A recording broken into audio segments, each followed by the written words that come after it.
Welcome to Rashtrapati Bhavan, the office and home of the President of India.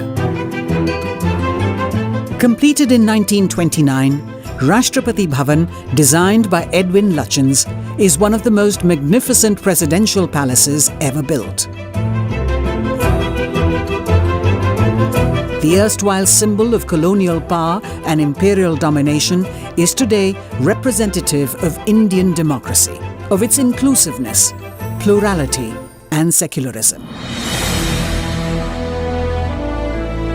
This is not just the residence of the constitutional head of the world's largest democracy, but also in terms of area, it is one of the largest residences of a head of state anywhere in the world.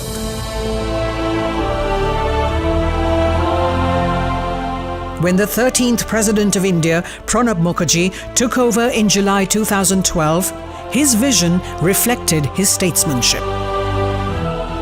Rashtrapati Bhavan is a heritage building. It is a living heritage. Since it had been constructed in 1920s, it had undergone a large number of changes which had started compromising the heritage character of this building. Therefore, it was essential at this stage to take corrective measures to restore the original integrity of the design and the construction of this very beautiful building. Much like this clock tower, time seemed to be standing still at the estate. It needed focused inputs from experts and a dedicated restoration team. We got Intech in. They worked with a team of 40 experts and within 6 months gave us a report which lays down the broad framework of what can be done, what should be done and what should not be done. The mandate was to bring about a complete shift in approach towards the restoration, running and upkeep of this heritage structure. We had to make every part of Rashtrapati Bhavan functional. We had to avoid purchases and make use of what we had in our Bhavan itself. The office of the President is called the Study. This is the formal meeting place for the President where he receives his guests and visitors. Murals by eminent artist Sukumar Bose inspired the look and colour scheme of the Study.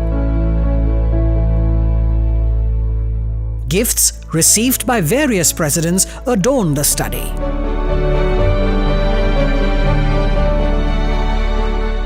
The Study opens into the morning room.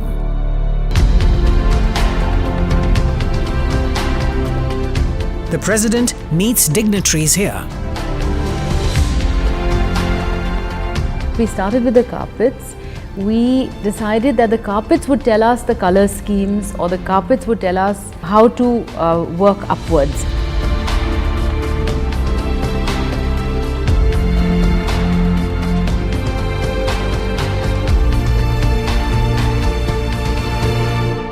Each room in the Rashtrapati Bhavan stands witness to history.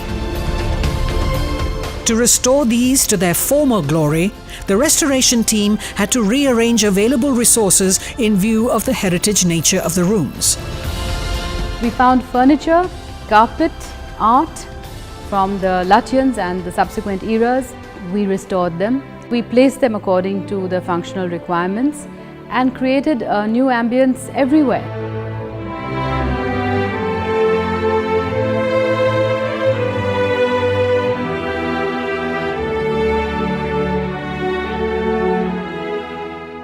A lot of the furniture was, the sets were, just scattered randomly all over not only the Rashtrapati Bhavan, but all over the President's estate.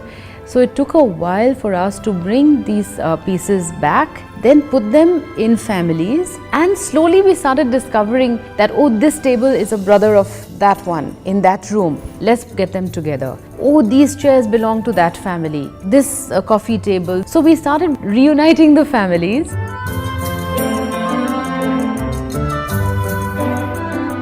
Each room had to be decorated, given a character, and then the setting frozen.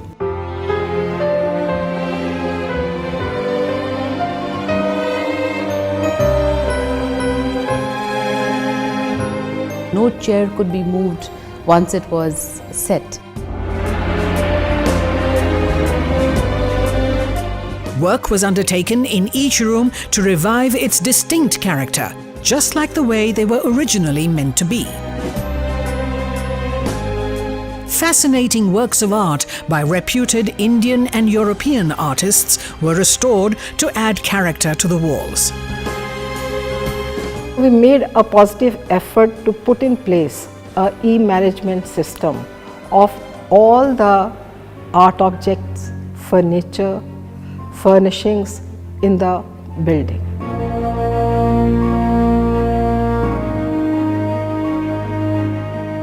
Darbar Hall is where the first government of independent India was sworn in.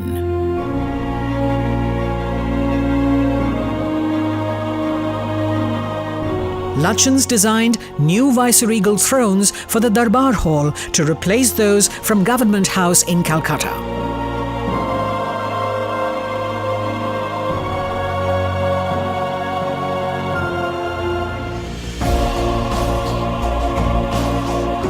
With new flags, paintings and a warm look, Darbar Hall has regained its past grandeur and is now used for hosting civil and defence investiture ceremonies and for conferment of other national and international awards.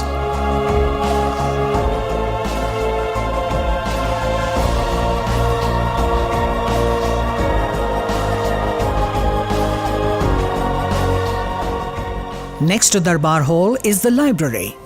It is also described as the daughter of Darbar Hall. Besides priceless publications from the 19th century onwards, it also has more than 2,000 rare books. The most valuable part of this collection is a huge, about 3,000 books which we have inherited from the British days. And there are books which go back to the early 18th century. This invaluable treasure trove of knowledge was organized systematically. It wasn't long ago that a large number of them were scattered all over the Bhavan. Some were on the brink of disintegration, and some even had fungal infections. IGNCA was roped in to repair and restore them. These books are now conserved. They are now being digitized and preserved for posterity. We've restored about 150 very valuable volumes. We scanned about 12,000 volumes, and of these 8,500 are now available in digital format. We had about 8 lakh photographs. We have already completed the job with about 7.5 lakh prints. Another 50,000 we hope to complete in another 6 months' time. The Bhavan has also created an audiovisual archive as part of the library. This preserves important recordings of speeches by select luminaries like Mahatma Gandhi, Jawaharlal Nehru, Lord Mountbatten, C. Rajagopalachari, and all the presidents who have followed since. The archive also houses an impressive collection of visual footage of critical historical events like the departure of Lord Mountbatten from India, the First Republic Day, and the Indian newsreels of the early days of independence.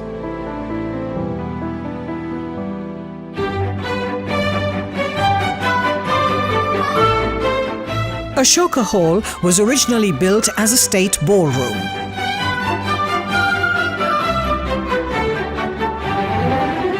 It is now the venue for accepting credentials of foreign envoys and other formal functions.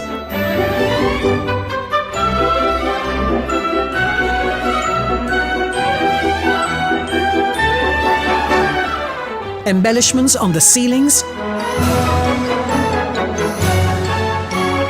carpets and chandeliers reveal the stately splendor of the room.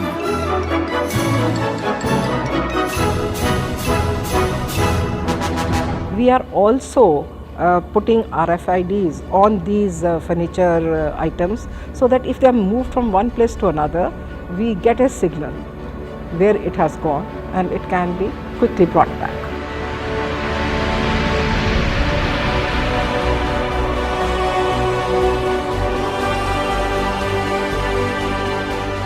Rashtrapati Bhavan, declared a Grade 1 heritage structure in 2009, is an iconic living heritage.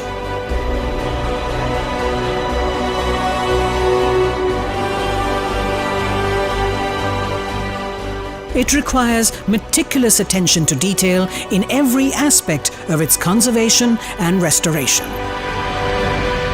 The comprehensive conservation management plan drawn up by INTAC focuses on these areas and lays down the blueprint for future interventions in the President's estate. We went into all the detailed drawings, the fine details that went into the building. We studied that and tried to restore using the same material. The presidential retreats spread across India are also going through an era of renovations to return them to their original magnificence. While the Rashtrapati Nilayam at Hyderabad had a greenhouse constructed and drainage system repaired, the retreat at Mashobra, Shimla was refurnished completely.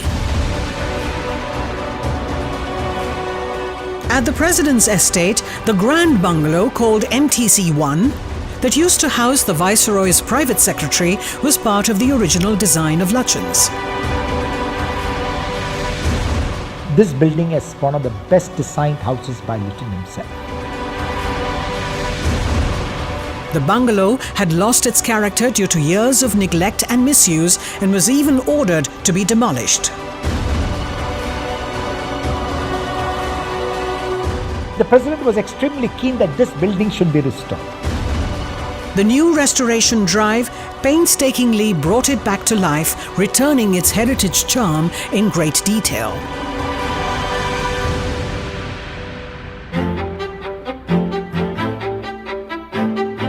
The winds of change are blowing rather strongly here at the President's estate. Access to the Bhavan was simplified. The first direction that the President gave us was that this Rashtrapati Bhavan belongs to the people and it should be opened and given easy access to the people.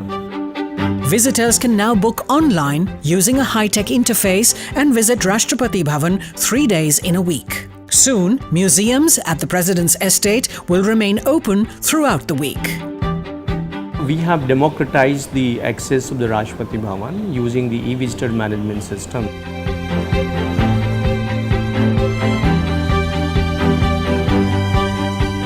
For many events at the President's estate, guests are now invited through digital invitations. Which is a barcode embedded security invitation systems. Again, this system has helped us in creating efficient delivery of the invitation running into thousands in numbers.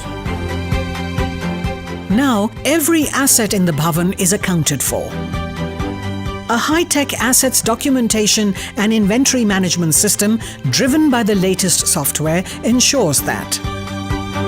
This includes the entire wealth of gifts received by the President. Each one is meticulously RFID coded. We have records at 4 to 5 places. We are reasonably sure that this will continue. No stone is left unturned to reach out to the people. In view of the changing times, the President now maintains an active online presence through digital media. We have also used social media, the website, YouTube, Facebook, Twitter, etc., to actively put out information in a manner perhaps not done